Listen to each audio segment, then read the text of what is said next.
Halo teman-teman, selamat datang di video tutorial Siswa Nero.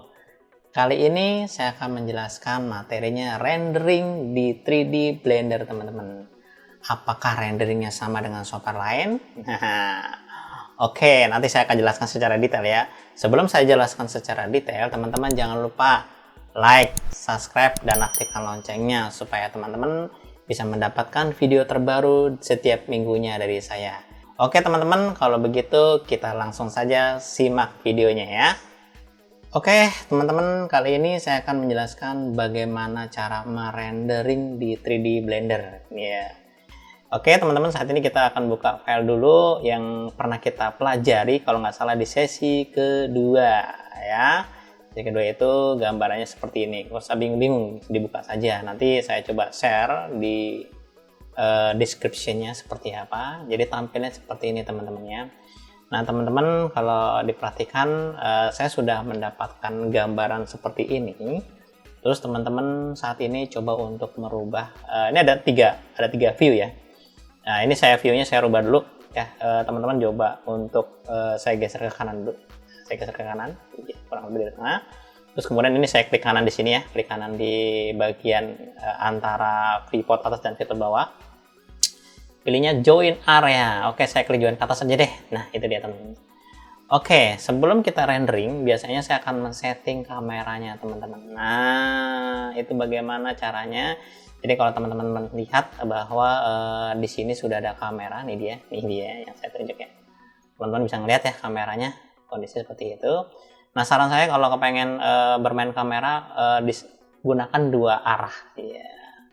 Jadi kenapa sih harus pakai kamera? Iya, karena nanti yang akan di rendering dari sudut kamera teman-teman ya. Oke, langkah pertama teman-teman di area ini boleh ditampilkan sebagai kamera atau sebagai wireframe-nya saja juga boleh. Oke, saat ini saya coba di bagian yang sebelah kiri ini, saya tekan angka 0 ya, angka 0. Kenapa saya tekan angka 0 di keyboard? Supaya kita bisa melihat dari sudut kamera sendiri. Itu dia alasannya ya teman-teman ya. Jadi itu alasan saya bahwa saya tekan 0 kurang lebih seperti itu. Jadi ketika klik kameranya terus kemudian saya tekan G lalu saya geser-geser, otomatis yang di sini kameranya sebelah kiri ya. Teman-teman bisa lihat sebelah kiri, akan lihat bahwa perubahan kameranya seperti apa. Kurang lebih seperti itu. Oke, itu yang pertama. Terus teman-teman juga kalau misalkan saya buat di sebelah kanan sini, boleh nggak saya tekan 0 juga? Boleh, nggak masalah. Dua-duanya juga boleh, nggak masalah ya. Silakan ya. Nah teman-teman, ketika kita bermain kamera lalu saya geser seperti ini, otomatis kameranya hilang lagi ya, tidak fokus di kameranya. Nah supaya bisa fokus tetap di kameranya bagaimana, ini berlaku ke semua viewport ya, baik yang di kiri maupun yang di kanan ya teman-teman. Caranya bagaimana? Saya tekan 0 dulu, terus kemudian teman-teman saya tekan N. Kenapa saya tekan N? Supaya keluar alat bantunya. Oke, terus kemudian teman-teman mencoba untuk di bagian tools di sini ya. Dia ada view, di bagian view ini teman-teman diklik di bagian kamera to view. Kenapa saya klik ini? Supaya di lock, dikunci. Nah, kenapa di lock? Ketika nanti teman-teman geser di sini di bagian kameranya, ini saya tekan N lagi ya untuk menutup ya. Ketika teman-teman menggeser di sini, otomatis tetap di dalam kamera. Nah, jadi tidak berubah ke bentuk ortografi perspektif, tapi lebih ke kameranya saja. Nah, ini berlaku dua-duanya. Itu saran saya. Soalnya kalau nggak diaktifkan, teman-teman, saya matikan, lalu saya geser, dia berubah tuh. Jadi perspektif bebas jatuhnya. Supaya saya konsentrasi bergeraknya hanya di kamera terus tuh gimana caranya? Teman-teman diklik di kameranya. Simpel ya, kurang lebih seperti itu ya. Tapi teman-teman harus tekan 0 dulu. Lalu diklik kamera to view. Centang di checklist ya. Lalu teman-teman tekan N, teman-teman bisa melihat dari sudut manapun. Bebas. Mau di kiri atau di kanan. Oke, misalkan dari yang sini aja deh. Kameranya saya maunya di kiri aja. Terus yang di sini saya coba tekan 0 lagi. Saya kepengen melihat dari sudut pandang bebasnya, perspektif bebas. Teman-teman bisa melihat bahwa di sini ada kamera. Nah, itu dia ya, teman-teman. Oke, kamera ini teman-teman bisa menggerakkan langsung di sini boleh di sebelah kiri. Bergerak begini. Tapi ini kenapa sih masih lepas yang di sini? Karena tadi yang kita setting di sini. Kalau yang di sini mau disetting sama aja teman-teman. Tekan N dulu. Lalu ke view, saya kunci kembali. Nah ya kan, nanti gitu ya, saya tekan 0 dulu. Lalu saya kunci, dah selesai. Saya tekan 0 lagi, saya kunci, kemudian tekan N lagi. Oke, teman-teman bisa melihat bahwa seperti itu. Nah, jadi teman-teman bisa menggeser di sini, ya, atau langsung di sini juga boleh. Silahkan, saya klik di sini lalu tekan G. Itu sama saja. Nah, gitu ya, sama aja, kurang lebih seperti itu. Tapi teman-teman yang akan dirender nanti adalah sebesar screen ini dia, teman-teman. Nah, itu dia teman-teman ya.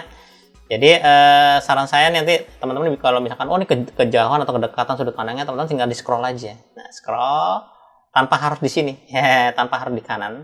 Teman-teman langsung konsentrasi di sini juga boleh, langsung di scroll. Nah, itu dia boleh ya.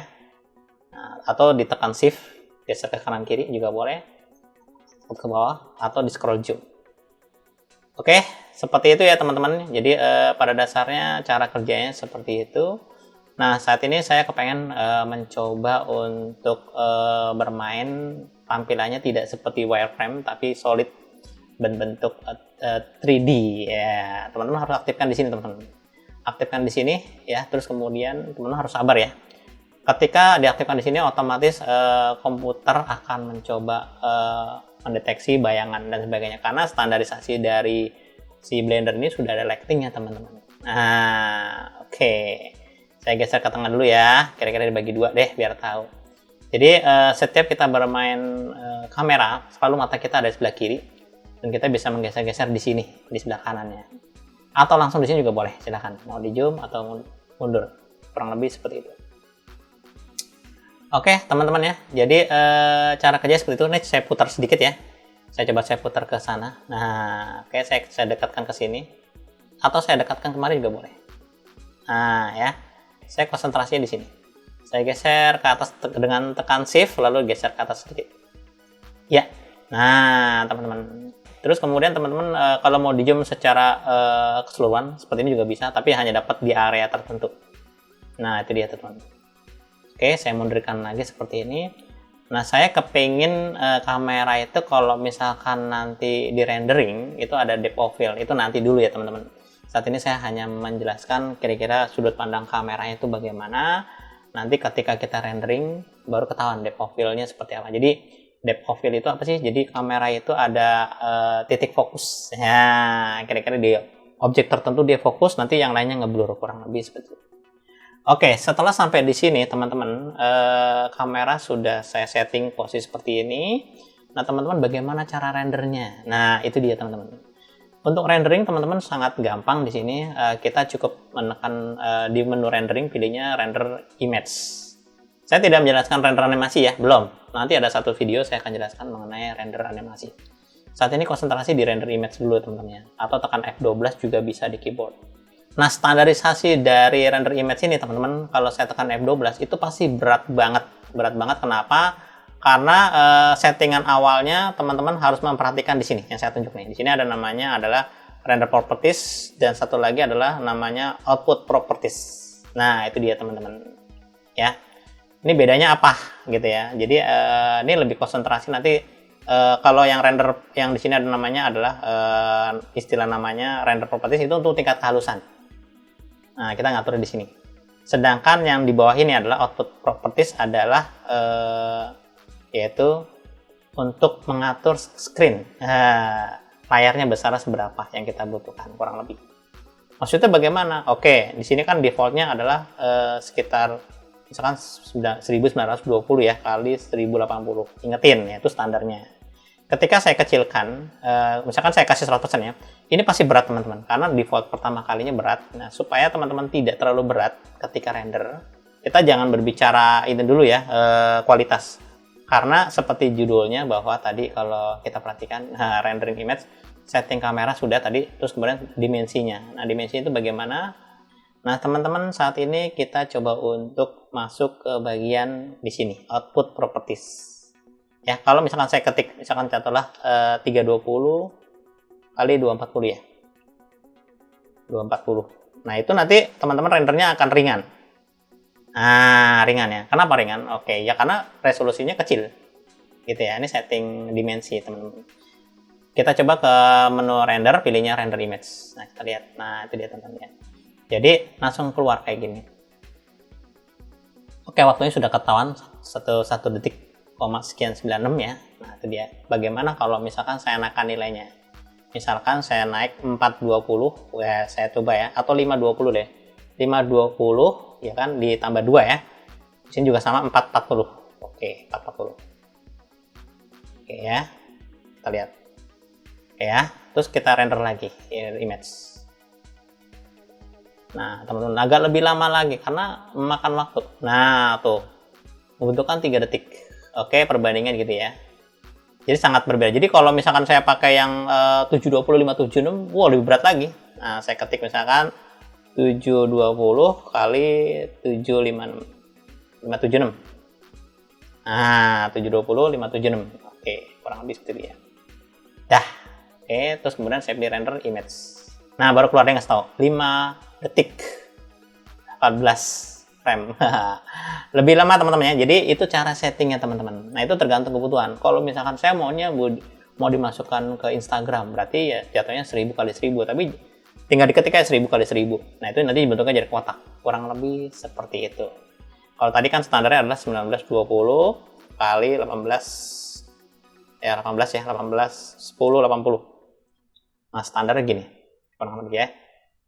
Boleh nggak Pak kalau saya kepengen standar nggak dirubah kayak seperti ini, tapi saya kepengen tidak ngatur-ngatur ini, hanya bermain persentase di sini, boleh, nggak masalah. Jadi persentase ini adalah kalau saya ketik 100 berarti teman-teman murni 100, murni ukurannya 1900. Tapi kalau misalkan saya ketik 50% berarti 50% dari si dimensi di atas, setengahnya dari 1900, kurang lebih seperti itu. Biasanya saya kalau merender sedang membuat project, saya akan mencoba untuk render sekitar 20% dari 1900. Nah, gitu ya.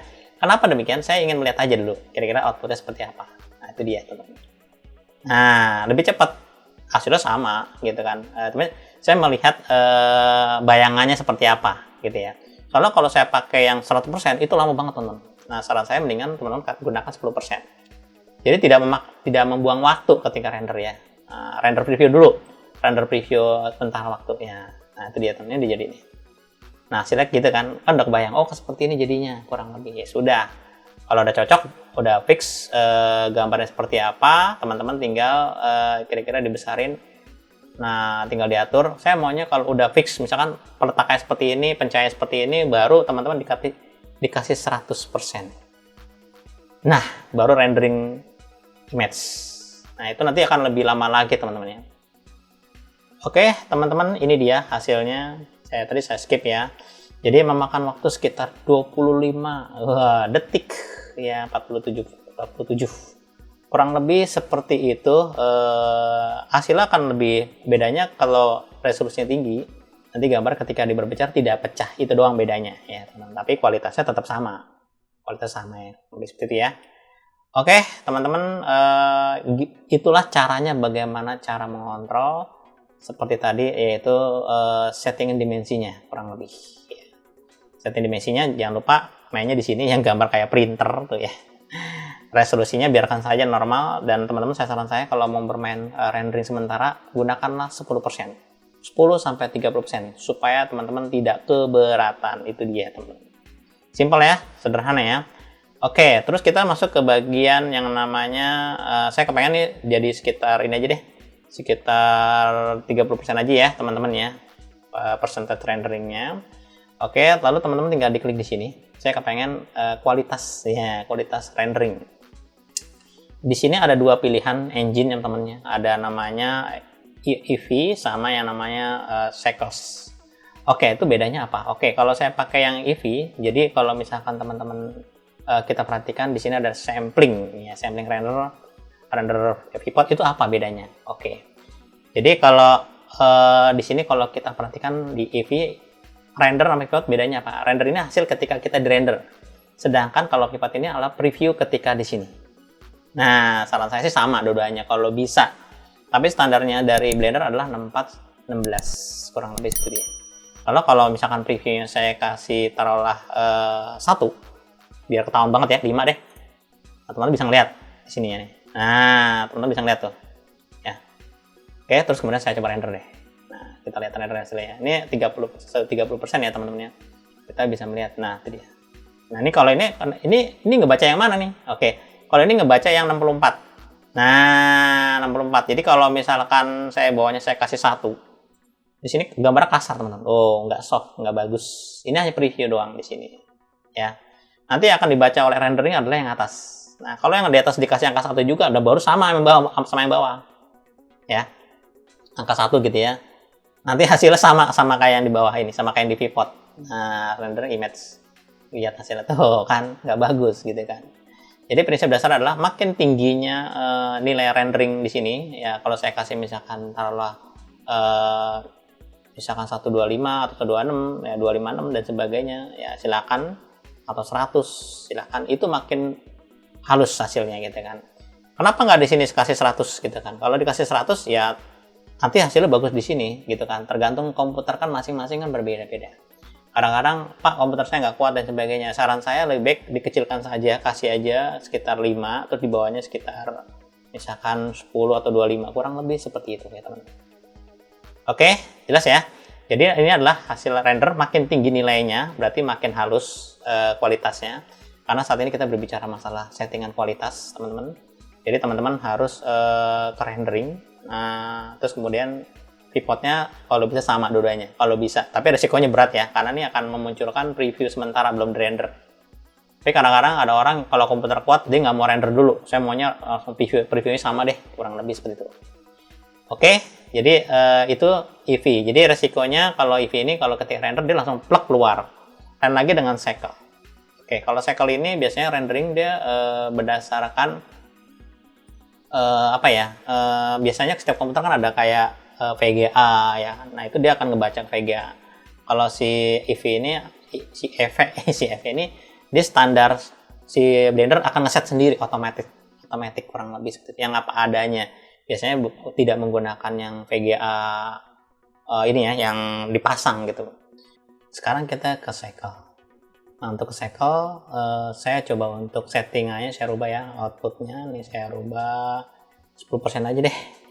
Karena terlalu takut keberatan ya teman-teman di sini.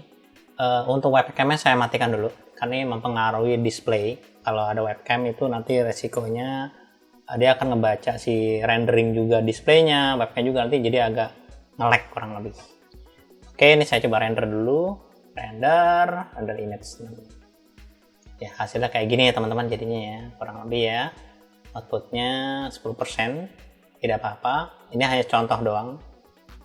Bedanya antara EV dan apa namanya tadi cycle. Jadi kalau cycle itu tidak tampilnya tidak menggunakan kotak-kotak, dia langsung, kalau EV kalau ketika saya render dia langsung plug keluar gitu saja ya. Sedangkan kalau yang menggunakan cycle itu ada kotak-kotaknya teman-teman. Ya, ada kotak-kotaknya seperti ini.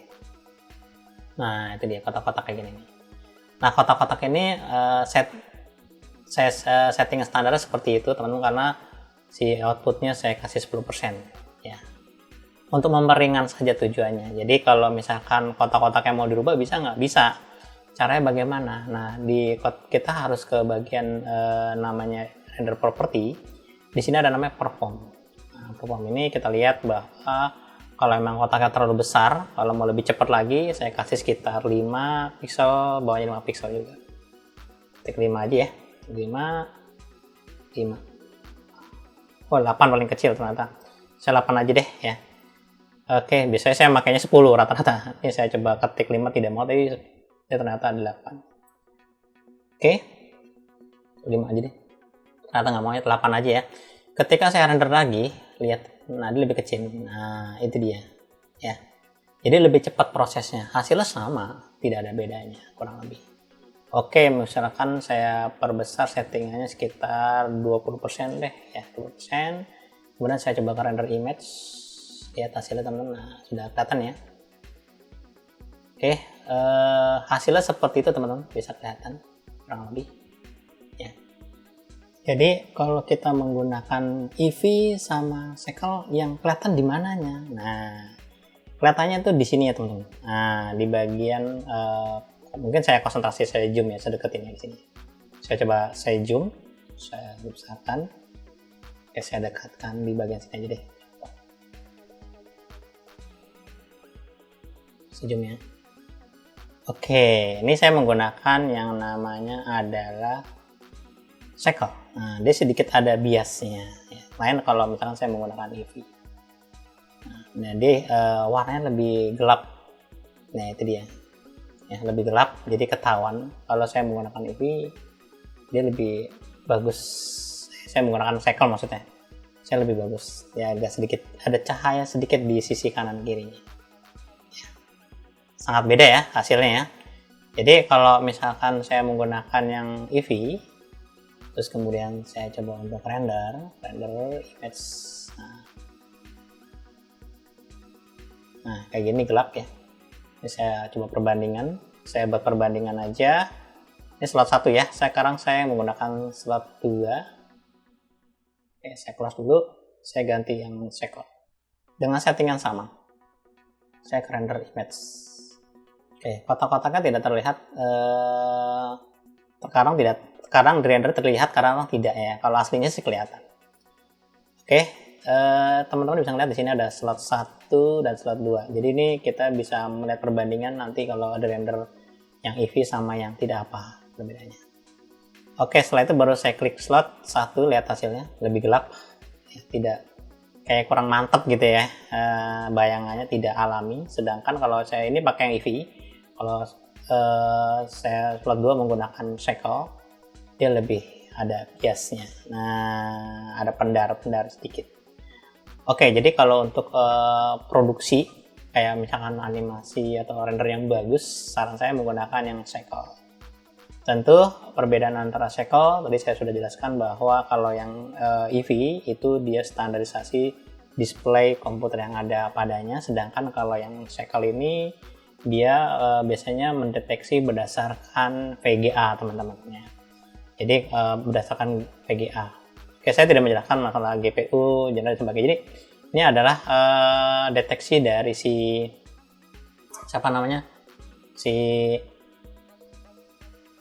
VGA-nya. Kalau kita pakai yang device CPU ini adalah deteksi dari VGA-nya si komputer.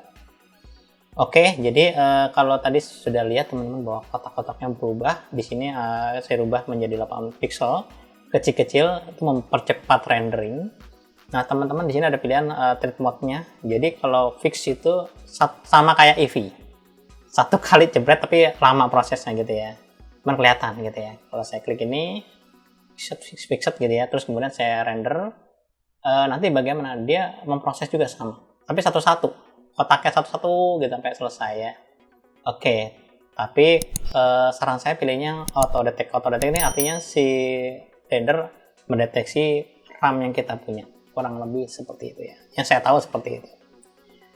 Oke, nah ketika kita sudah merender ya, hasil filenya tadi sudah ada, kalau kita render terus kita lihat hasilnya seperti apa. Nah, bagaimana cara menyimpannya? Kurang lebih seperti itu. Ini sedang proses, nanti saya coba skip. Oke, teman-teman. Jadi kalau ini hasilnya seperti ini. Kalau misalkan kita ingin menyimpan file jadi kita, nah baik yang EV maupun yang Shekel, silakan pilih yang mana yang paling disukai. Kalau yang mau bagus sih Shekel. Saya sarankan cara menyimpannya begini teman-teman. Kita ke menu image, di sini ada di bagian Blender render, itu namanya image, pilihnya save as. Nah, ketika kita simpan save as, nah teman-teman tinggal simpan formatnya apa? Mau JPG, MPNG atau BIMAX atau sebagainya, silahkan. Setelah sesuai dengan kebutuhan, misalkan JPEG dan sebagainya ya, misalkan taruhlah saya taruh di nah di sini saya simpan misalkan ya, saya simpan taruhlah namanya jadi tes, jadi gitu ya teman-teman. Save. Teman-teman tinggal diatur kira-kira RGB kualitasnya seperti apa, apakah 90% atau 100%, silahkan. Kalau sudah tinggal klik aja save. Nah, tinggal save. Nah, teman-teman sudah tersimpan. Dan bagaimana hasilnya? Kita bisa cek. Ini hasilnya teman-teman. Ya, jadi oke, ini hasil outputnya teman-teman. Jadi teman-teman bisa melihat bahwa seperti apa hasilnya. Kurang lebih seperti ini dia yang barusan kita buat. Itulah proses-proses ketika kita men-setting rendering menggunakan Eevee atau Sequel ya teman-teman. Saran saya kalau komputernya kuat menggunakan Sequel, kalau yang komputer nggak kuat pakai Eevee aja standar. Tapi semua mempengaruhi. Kalau settingannya sama teman-teman. Ketika teman-teman menggunakan yang namanya taruhlah Sequel, di sini juga ada render, ada pivot, sama seperti ketika kita bermain di bagian render, sampling, render dan pivot di sini. Saya ulangi lagi, baik di Eevee maupun di Sequel, jadi cycles. Jadi teman-teman bisa mengontrol kualitasnya di sini. Di bagian render, makin besar nilai render di sini, berarti nanti rendering hasil outputnya lebih bagus dan lebih halus. Sedangkan kalau pivot ini adalah hanya preview di sini saja, tapi belum dirender. Begitu pula dengan yang Eevee. Oke, jelas ya teman-teman, bagaimana kira-kira cara kerja menggunakan rendering engine Eevee dan Sequel secara sederhana. Nah, saat ini saya kepengen menggunakan kamera seolah-olah kamera itu kayak ada depth of field-nya ya. Jadi caranya adalah teman-teman klik aja di kamera di sini atau di sini di scene selection, atau diklik di sini juga boleh, di sini boleh, di sini boleh, di sini juga boleh. Terus teman-teman klik di kamera. Nah, di klik kamera ini ada namanya depth of field. Kenapa saya pilih depth of field? Supaya teman-teman bisa fokusnya kira-kira mau di mana. Nah, kalau teman-teman kemarin fokusnya di objek ini, nah itu dia. Saya kemarin objeknya di depan ini ya. Jadi teman-teman harus diklik dulu. Kira-kira objeknya apa nih? Kita ingetin, kita cek. Nah, namanya apa yang kita pilih saat ini? Nah, namanya adalah sphere. Ya, sphere depan. Jadi nanti yang belakang ini agak ngeblur, yang fokus hanya di depan ini ya. Nah, bagaimana caranya adalah si kamera diaktifkan ya, atau klik di sini juga boleh. Teman-teman di bagian depth of, setelah diaktifkan dicentang depth of field, teman-teman diklik bagian fokus objeknya mau kemana. Apakah mau di sphere-nya juga boleh, klik aja langsung. Oke. Langsung klik aja langsung sphere ya, otomatis dapat. Nah, teman-teman hanya bermain di sini di bagian stop dan rasio. Oke, rasionya saya rendahin ya. Di sini 1000. Saya ketik sekitar saya ketik saya render dulu deh sebentar waktu. Saya render dulu ya. Render dulu kondisi normal ya. Ini di kondisi yaitu slot 2. Saya ke slot 3 saat ini. Saya ke slot 3. Di sini rasionya saya ketik 0,05. Ya, coba saya render image. Nah, teman-teman bisa ngelihat bahwa hasilnya agak berbeda, teman-teman. Nah, lihat teman-teman ya. Kalau misalkan saya coba perbesar, nah, ya di sini ngeblur ya, ngeblur ya, dibanding yang di sini, nah, gitu ya, lebih buram. Oke, kalau misalkan saya kecilin lagi, misalkan saya ketik di sini 0,01. Nah, satu lagi. Nah, itu dia teman-teman. Oke, saya rendering lagi. Lihat teman-teman. Ya, nah, yang lainnya ngeblur ya.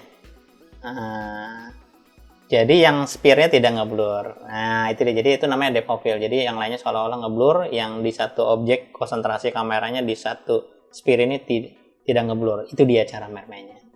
Jadi teman-teman hanya bermain di bagian baik stop maupun yang rasio, tapi saran saya rasio aja mainin. Oke, itu saja teman-teman yang bisa saya sampaikan bagaimana cara rendering ketika kita ingin merender di dalam 3D. Nah, bermainlah dengan cara teknik seperti tadi ya. Saya sudah menjelaskan setting kamera seperti apa, saya sudah menjelaskan dimensinya bagaimana cara ngontrolnya, saya juga sudah menjelaskan kualitas render bagaimana dan tergantung dari setiap komputer. Oke teman-teman, saya berharap materi kali ini bermanfaat buat teman-teman dan berguna juga buat teman-teman. Jangan lupa like, subscribe, dan aktifkan loncengnya supaya teman-teman bisa mendapatkan video terbaru dari saya setiap minggunya. Dan jangan lupa teman-teman di-share ke teman lainnya supaya ilmunya bermanfaat buat teman yang membutuhkannya.